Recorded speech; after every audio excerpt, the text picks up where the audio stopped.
Ako po si Elmer, operator ng Smart i3-200 dito sa Sauyo. Nagamit ito ng 6 na araw na may 78 meters na run. Ito po ang printer head. Ang huling palit po nito ay October 2025. At ito naman ang capping na may 90% good condition.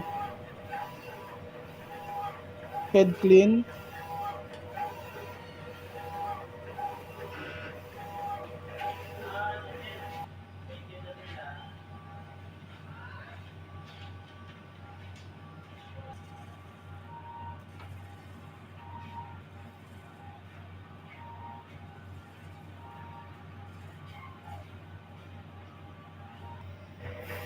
At sunod naman, nozzle check.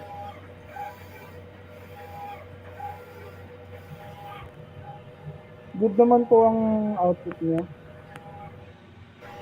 Ito po ang ink tank, tama lang ang level. Ito naman ang AVR. Ito po ang waste tank, napalitan po ito noong Sabado. Ito naman ang unused ink. Ito naman ang mga used ink. Daily workload monitoring.